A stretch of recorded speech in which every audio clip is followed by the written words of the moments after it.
sepse edhe njerë Gani Geci është bërë krye fjallë në sidomos në disa prej mediumeve që i kushtojnë në nësishove shumë politikës, sepse si pas ti ka pas një telefonat nga Glauko Njusa për ta rritur, le të themi kështu, me bë një phishing ose me marrë votën e vajzës Gani Gecit, Marigona Gecit, për të votuar në kuvend pro propozimit të lëvizjes vetëvendosje. Ishte deputeti Gani Geci ka deklaruar se deputeti vetëvendosjes Glauko Njusa ka kontaktuar një ditë para seancës së parë konstituive të kuvendit për ta bindur që vajza e tij Marigona Geci të votojë qeverin Kurti.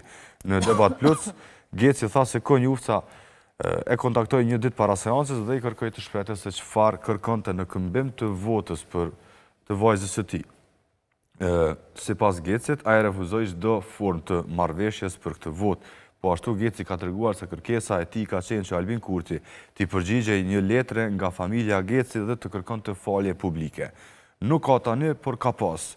Nga sekserët e LVV-s, është një prej deputetëve të VV-s të rrethit të Prizrenit dhe ish kryetari i kuvendit të LVV-s zotri Glauko Njusa me datën 14, një ditë para seancës së parë, më ka thirrë në telefon dhe më ka thënë çfarë po kërkon që të votosh për, që Marigona Geci të votojë qeverinë e Albin Kurtit. Dhe unë i kam thënë që nuk kërkoj asgjë. Unë nuk e shes votën time dhe nuk i shes 20.500 vota që i ka marrë Marigona Geci në LDK.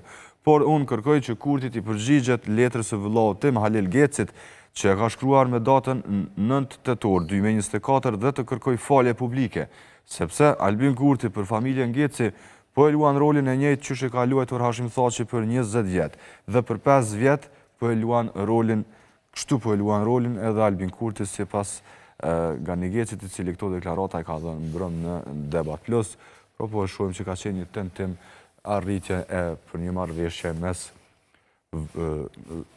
zonjës Gecis dhe zotit Glauko Njusa, por nuk kanë ndezur një gjë e tillë.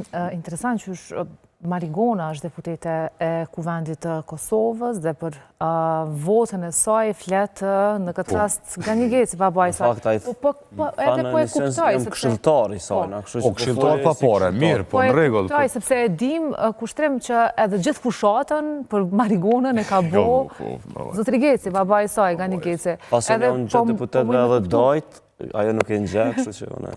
Qështë me saj dëgjova mirë, nëse kom dëgju mirë, tha, one jau një edhe dojt ku i kanë këta komplet këta, ajo nuk i një, kështë që unë këshilltari saj. Është rëndësishme me njoftë edhe dojt e deputetet? Po dhe me kështë i një qash mirën ata deputet që lujnë politikën, me ndaj që ajo ke legjim. Më këtë edhe njerë, veç të njëra po e parafrazojme dhe njerë, dhe unë nuk e shes thët votën time.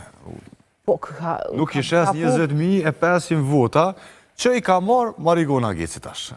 Nuk i shes? Kë ka bu ma shumë se Marigona për këto vota.